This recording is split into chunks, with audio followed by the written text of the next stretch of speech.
Welcome to the CX Goalkeeper podcast, where we unlock the winning edge through conversations with industry experts and thought leaders. Each episode explores how transforming business through human experience creates real impact. Join us for actionable insights and fresh perspectives that inspire success. Follow, rate, and review the podcast on your favorite platform. The next episode could spark your next big idea. Ladies and gentlemen, welcome to the CX Goalkeeper podcast. Today, a new topic, a different topic. We never spoke about this on this podcast, creating new workplaces where people thrive, a new approach to well-being. I think well-being is extremely important, and if this discussion will be as the pre-discussion together with Craig Fearn, then it will be a blast. Hi, Craig. How are you? Great to see you. Thank you very much for your time and for sharing your knowledge, your wisdom together with us. Before we kick off and we deep dive into this extremely important topic nowadays, we would like to learn more about you. Craig, could you please introduce yourself?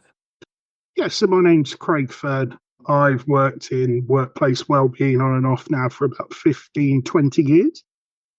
I sort of got into this well before people found it cool, I suppose. You know, it was very much a new thing 20 years ago, the idea of sort of looking after your staff and sort of putting your staff first in what you were doing.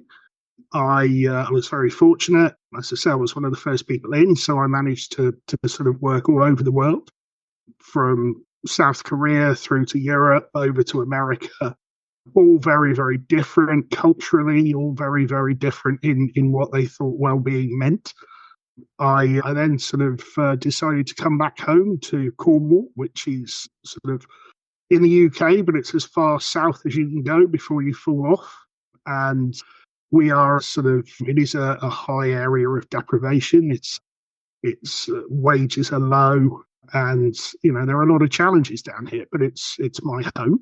It's where I grew up. So, you know, I came back to sort of help from a workplace wellbeing point of view. I was then approached by the Institute of Directors to sort of become an ambassador for them. And that's a role I've now held for the last 3.5 years, as well as working with sort of companies here and abroad. So workplace wellbeing has been my thing, my life, and obviously my passion. That's so cool to hear that. And you mentioned the word passion, and therefore I'm keen to ask the next question. Which values drive your professional life? Yeah, it's an interesting one. So for me, honesty is a must. I have what I see to be one of the most privileged jobs there is. I get to listen to other people's stories, and they share their lives with me. And this is an incredible position to be in. But again, it's also a position that can be used, can be manipulated. You know, at the end of the day, if I don't have an answer, it's not right for me to pretend I do. And if I'm not the answer, then also it's not right of me to pretend that I am. You know, the customer always comes first, the client always comes first, whether that client is a multi-billion-dollar international company or whether that's somebody you've just sat down with a park bench and started a conversation. So, you know, it's having that, and I suppose that leads to the next one, the integrity to say when you are not the right person for a job, rather than, I suppose I call it Nemoing, after Finding Nemo. So the seagulls that, you know, when the fish pop up, it's like 9, 9, 9, and then they hold on to them, where in actuality, the better thing for the client is to let them go and say, okay, come back to me, but when you fix this bit. Or, you know, I know somebody who does that, why don't you work with them and then come back round to me? So, you know, honesty and integrity for me are the core values that, you know, because at the end of the day, if I don't have my word, what do I have? So true. And the important thing is that we all should live life with these values. And it's really key to for thriving and helping others, because we need to help each other. Today, we know a bit more about you, today's top player, Craig Fearn, and now we are going into the game. You are mentioning that well-being is the topic for today, and you mentioned that at the beginning. There are different understanding what well-being is, also from a cultural point of view. Could you please elaborate a bit on that? So I've never really come across anyone that could definitively tell me what well-being means. I've come across lots of people who have a definition that they work to, but actually well-being as a concept is different for every individual. So what works for me might not work for you, which might not work for the next person, and so on and so on. The best attempt I've heard somebody sort of defining well-being was when they said it's balance across all areas of your life. And if you sort of translate that into business speak, it's sort of balance against all areas of the business. And again, this is where the whole sort of look after your staff piece has really sort of come to the fore in recent years, because it's been a long time in the making where businesses have finally started to realize that actually there's a real cost involved in not looking after their staff. You know, the numbers out there are quite astonishing. I did a bit of digging over the weekend, knowing I was speaking to you this morning, and the figure I got from the Department of Trade and Industry, so that's in the UK, is that the well-being of employees, or employees being missing from a working environment due to well-being in the call centre customer service side of things alone, just in the UK, comes to 990 million. 990 million. That's nearly £1 billion. 31% of retail call centre staff have taken time off due to mental ill health issues, and 71% of retail employees report mental health problems that are causing them to underperform.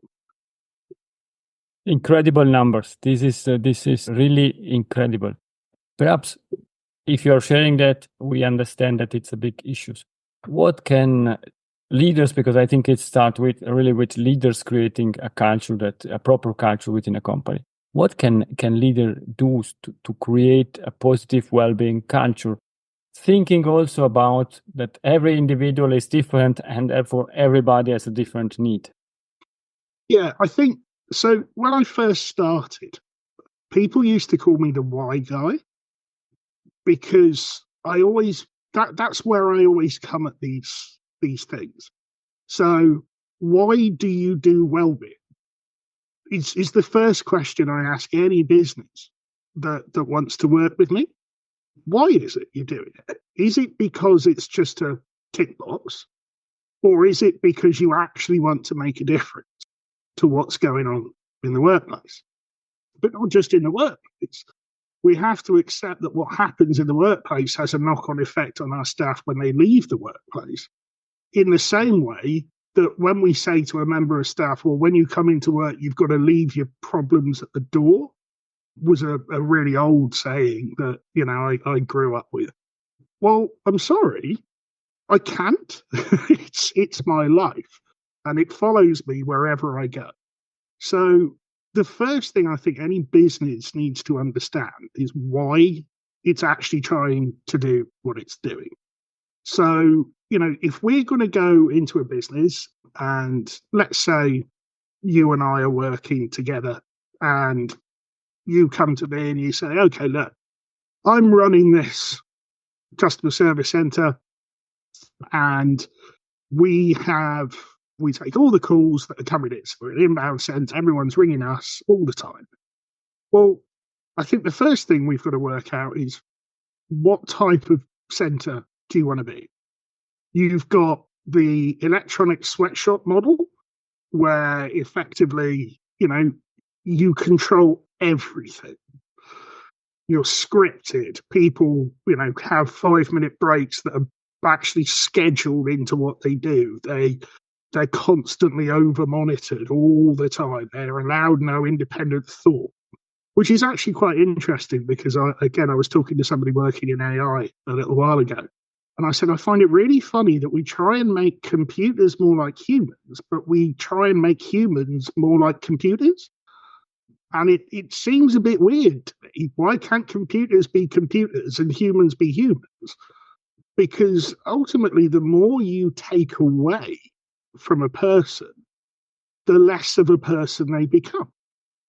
So, if I'm setting poorly paid people into an environment where they've got no autonomy, they can't think for themselves, they pick up a phone, they put down a phone, they get a beep in their ear, the next thing they've got someone talking to them, that's what I'm going to get. I'm going to get this grey individual that's just going to sit there every day, nodding, going yes, and then picking up and trudging out the door and, going to do what they're going to do. Or do we want something that is the opposite? Do we want where we have less volume, but more quality? And someone shared with me a triangle diagram the other day where they said, look, you've got time, you've got quality, and you've got price. And what you can have two, but you can't have three. So you can only, you can have low cost and low time. That works. You can have low cost and low quality. But you can't have all three together. And I said, well, doesn't that depend on how you measure each of those metrics? Because you can have, it just depends on what you're telling me time should be, or what you're telling me cost should be, or what you're telling me quality should be, which I thought was an interesting sort of conversation we ended up having. But I think this is where we have this balance that's now trying to be struck within customer service and customer service centres, where effectively people have become far more measured by data than they have by so you can have a scenario where I meet one set of metrics. So let's say I've got a customer who's come in, had a really difficult problem that I've spent time to help them through to solve. That meets my going above and beyond customer service. What a great guy.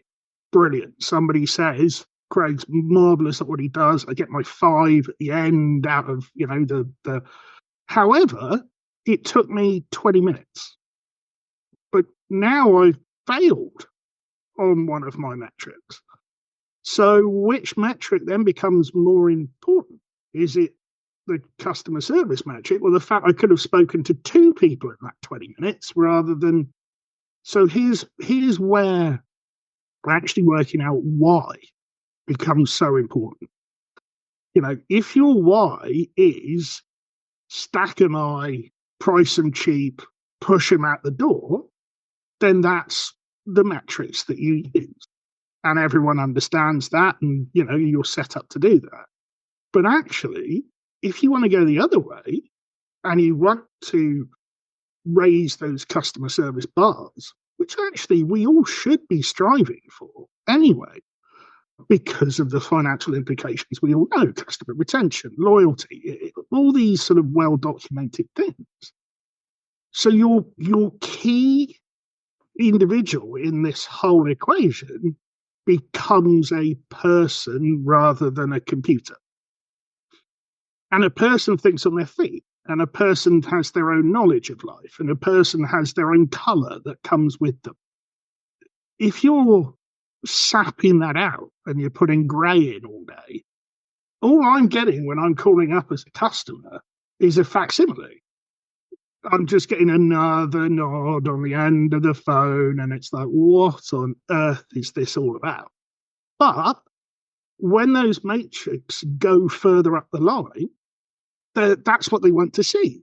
They want to see these numbers. And, fortunately for me, working with the Institute of Directors, I speak to director level individuals on a regular basis. And the unfortunate part is, in some companies, they have what I call Empire State Syndrome. So if you can imagine, I give you an office at the top of the Empire State Building, and you look out and you look down, and everyone below you is a worker, but they're so small, they look like ants. Now, I know there are people who are really sort of into ants and things like that, but I can't say personally I've ever looked down and gone, oh, I wonder what that ant feels, or this kind of stuff. So the further away, the further detached these senior leaders become, the smaller, and now I'm just a number, just a matrix. I'm just a cog in the system. And this, for me, is back to the why. You know, when you get to directors or C-suite of huge, you know, and they have directors and C-suite, whether we like them or not, are some of the loneliest sort of. It's such a tough job at the top because at the end of the day, the decisions you make have so far-reaching repercussions, and not. I firmly believe no business or no individual actively goes out to harm anybody else. They're just making decisions based on the information that's put in front of them. So what we need to start doing as a collective, as a group, and in whatever way this goes in terms of well-being, is actually changing the matrix that's put in front of them as to what success looks like. And that's the why. The why is, why are you doing this? If you're doing this to stack them high, keep them cheap, throw them out, okay. You are never, ever going to get it because that's the way you want to do it. If you want to be known as the highest quality, the unicorn of all, environments like this, then you have to look at it a different way. Is there a balancing act to be done? Of course. Every business needs to make money, whether we like it or not. Customer service is there for a reason, and the reason is the customer part. But what we haven't done as a sort of society, I think, is we've not looked at how things have changed within what's now being demanded of our industry. So whereas, 20 odd years ago, if I was going to do customer service, or if I was going to contact a customer service, my first point of call for me would have been the high street. I'd have walked in, I'd have gone and spoken to an individual that I bought the product from, or whatever it was, and said, hey, this is what's going on. Any chance we can? So I've got an individual, I've got a person who can make a decision. Then, of course, we got into 24-hour customer service. So just because I work 24 hours, you now have to work 24 hours because I might want something at 2 o'clock in the morning at my time, which changes the game again. Because now we've got people who have to do this out of hours. For some, not for others. We've brought everything together into these sort of customer centers to minimize cost. Because if I can get 100 people to take 1,000 calls, I don't need people in shops, in stores all over the country. I'm saving on my rents. I'm saving on. So everything is being sort of drawn into this balancing between exactly how little face-to-face contact, how little involvement, how little person-to-person can we get away with before people start rebelling and going, no. As I say, I live in Cornwall. We are usually sort of the last to get a technological innovation or something. And one of my local superstores had automatic checkouts. So they came in, they got rid of half of their checkout staff for, beat, do it yourself kind of things. And there was a huge pushback because these people started saying, well, hang on a minute, part of my experience of coming shopping is to go through the queue and have that conversation, to have that interaction. But now we're just looking at putting people through quickly, and how many can we put through, and how fast can we put them through. Again, I had another colleague conversation a little while ago where I said, well, since when did we go from quality time to everything being rapid time? We've gone from the quality of the relationship into how many processes, transactions we can do. Again, we go back to this whole computer analogy. How fast is my computer? How many things can my computer do at once? Well, okay, that's great. But if my computer breaks down, I don't want to ring somebody up who's going to go, and all of a sudden I'm, what the, this isn't where I am. So I suppose in a long, drawn out answer to your question on sort of well-being and how it's changing, it is the why. It's why you're doing what you're doing, whether it be automating stuff, whether it be bringing in something for your staff, whether it be the metrics you're looking at. It's all the why game. It's understanding the wider implications of the decisions you make, and then working out how you can mitigate them as much as you can while looking after the people that you have. It was a long answer, but it was full of insights and nuggets. We can and we should try to unpack. You touched the topic strategy. You touch understanding the needs of the employees, and you touched also the topic around what you measure, how you measure success. It's the indicator what you want to achieve and of your why. And before we deep dive in these few topics, one thing that popped to my mind while you were explaining that we continuously read in the news that now companies are asking people to come back into the office, that remote working is not anymore a good thing because they are saying productivity decreased dramatically. And what I also see is, yes, we can create a relationship while we are speaking online now and we are seeing each other's, but basically it's completely different quality of the discussion if you are sitting in front of yourself and having this discussion. What's your view on this split? Some people working into the office, some people working from home, also linked with all what you said with people working throughout the night because you have a question at 2 a.m. in the morning, or because somebody on the other side of the world, 12 p.m. calling us, but on our side is mid of the night. What are the implications on well-being, being continuously active and split throughout remote and in the office? So I think sort of where we were talking at the beginning, when we said everybody's well-being is different because everyone has different things going on in their lives, etc., etc., etc. I think when we get into sort of well-being in itself, flexibility becomes a buzzword. So, everyone says to me, oh, we're working more agile, we're working more flexibly. And it's like, okay, well, what does that actually mean? You can give me all these words. I can tell you that zeitgeist and this and and we can use all these great terms. But why? I'm going to go back to why.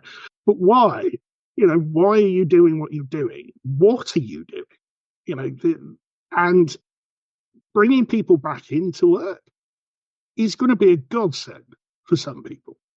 There are some people who have felt incredibly lonely, who have felt incredibly isolated by working from home, who actually, quite frankly, couldn't do their job from home. I don't know many farmers or things that could do these types of things from their offices. And, that's important to understand. That's important to sort of take to the heart of any decision, that some people love it.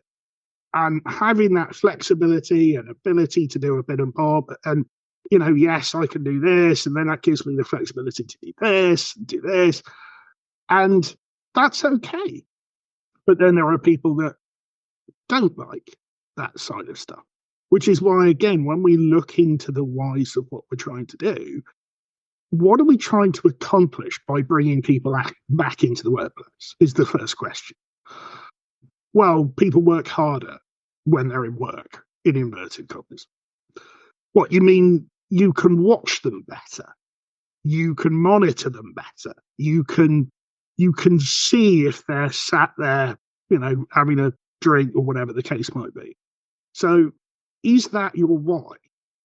Is your why that you get greater control and you get greater understanding of what's going on?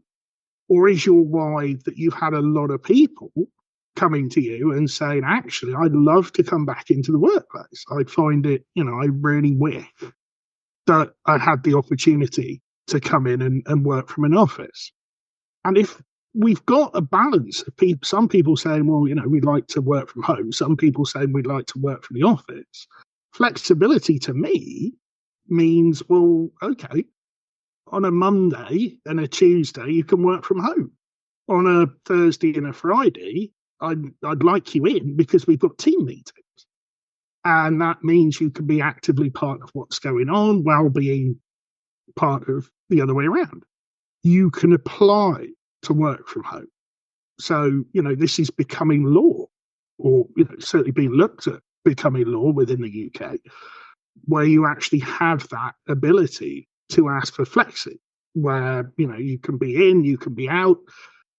But it isn't, we're not talking about the okie dokie kind of thing. What we're actually saying here is you can be in or you can be at home. But actually, we want you to have a certain amount of time in, a certain amount of time home. And that works for all of us. Or if you want to finish at 3:00 every day because you need to pick up your son, that's fine. Start work at 8:00 if it's possible. So, for me, the whole discussion about pulling people back into work is about the why you want them there. If you want them there because they can only do their job from there, that's difficult to argue with. But if you're wanting them there so that you have a greater control over the outputs, is that now a trust issue? Do you have some reason to be bringing these people back?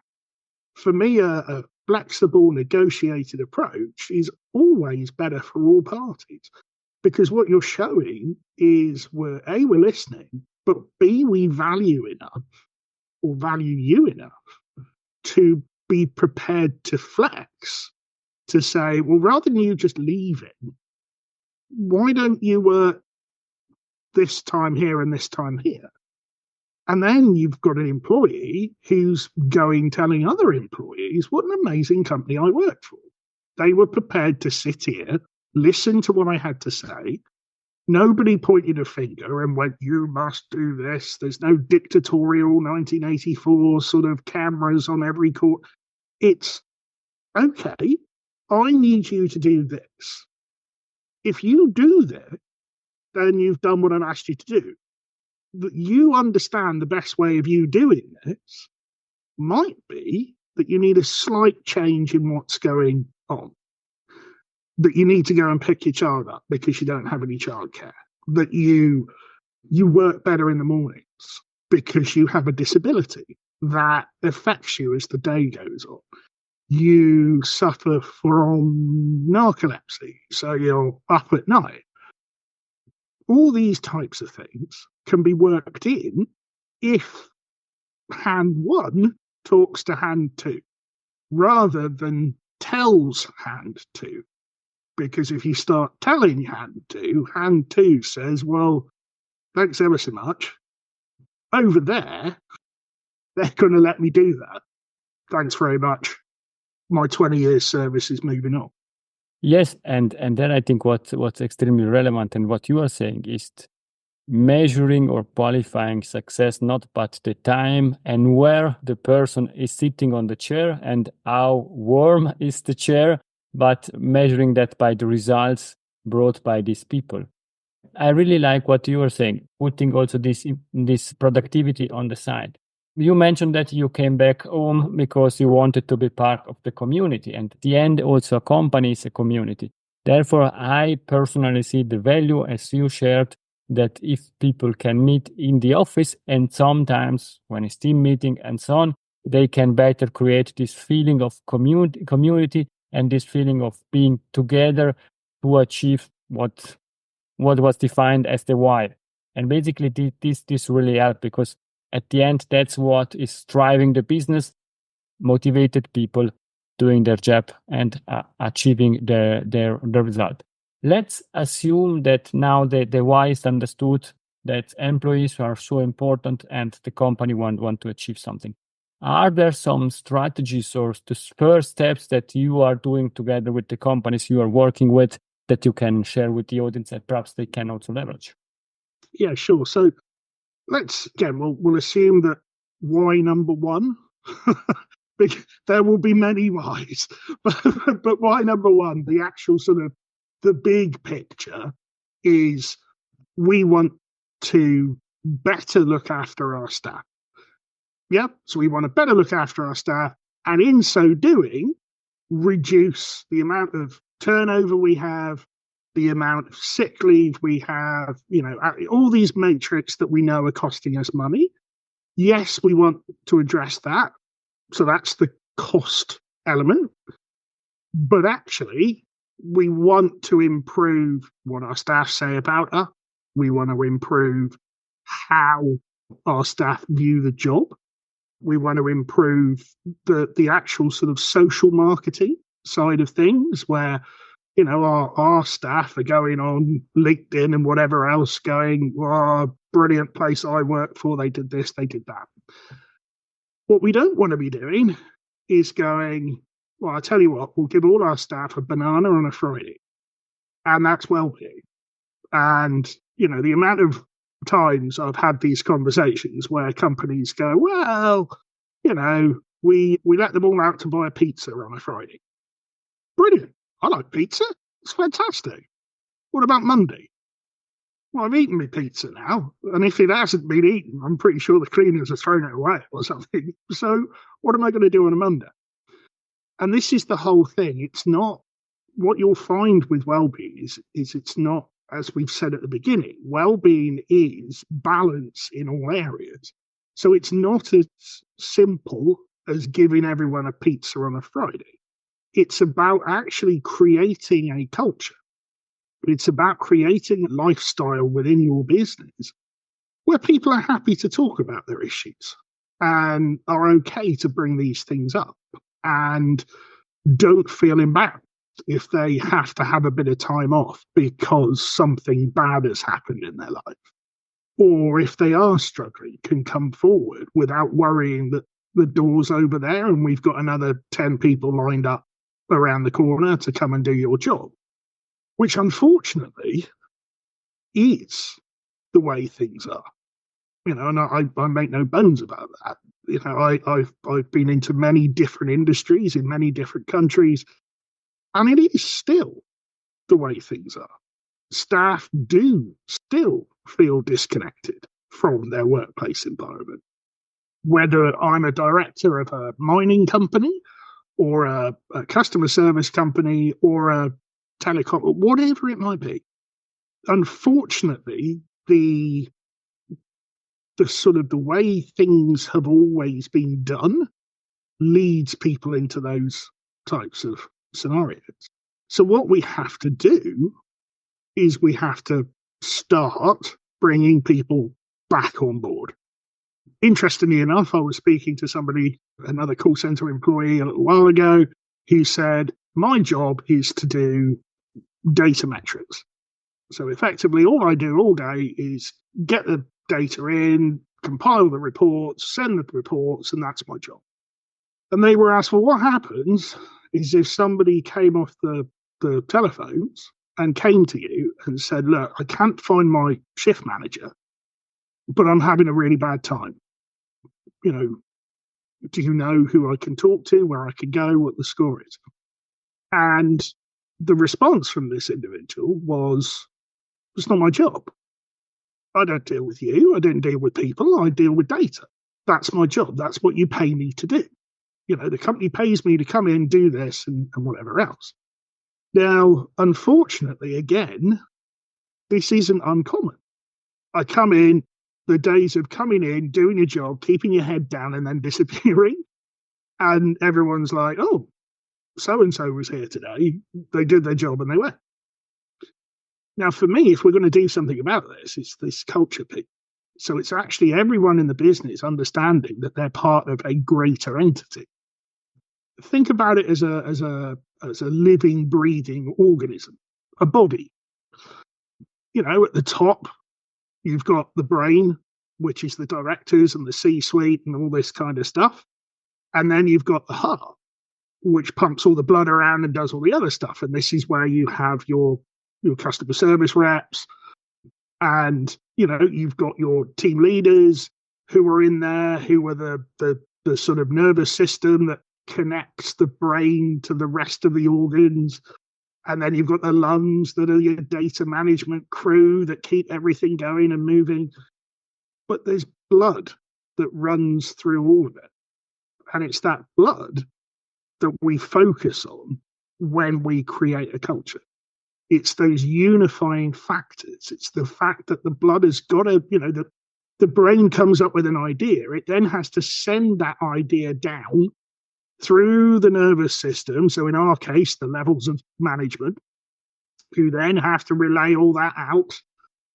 Then they have to get all the data back up through from the lungs. Without any one of these pieces, it stops working. If you take the heart out of a body, that's your lot. If you take the brain out,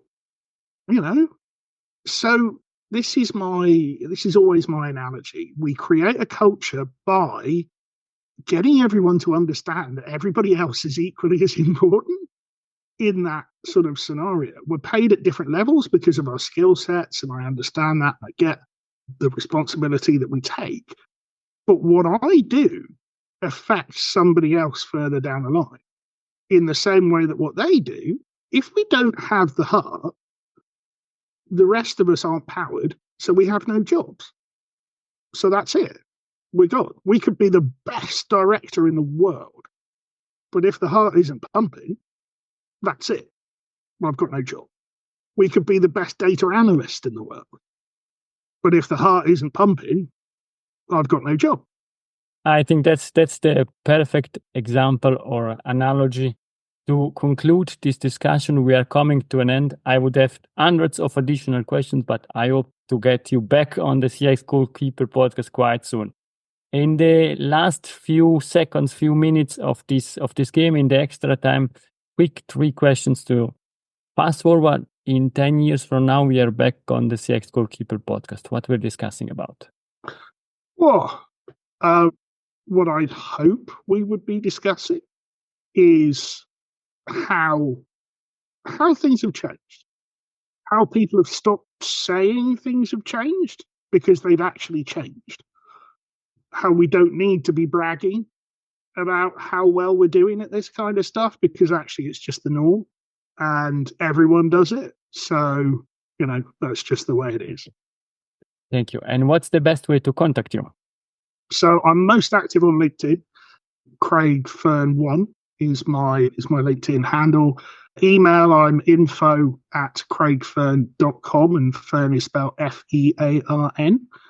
But yeah, always active on LinkedIn, always happy to have conversations and, work with good people to do good things. Thank you very much. And the last question is Craig's golden nugget. It's something that we discussed or something new to leave to the audience with. Oh, golden nugget. Always understand why you're doing something before you do it. I think is my golden nugget. It goes back to the why. If somebody tells you to do something, why? Why are you doing what you're doing? So be happy with what you're doing, understand it before you get on with it. Craig, thank you very much for your time. Please stay with me. To the audience, for today, it's everything. I hope that you enjoyed this discussion. It was full of golden nuggets, and I'm looking forward to invite Craig back on the CX Goalkeeper podcast to continue this discussion. For this time, We appreciate your feedback. Feel free to contact Craig or to contact me for any questions related to this topic. Thank you very much, and bye-bye. If you enjoyed this episode, please share the word of mouth. Subscribe it, share it. Until the next episode, please don't forget, we are not in a B2B or B2C business, we are in a human-to-human environment. Thank you!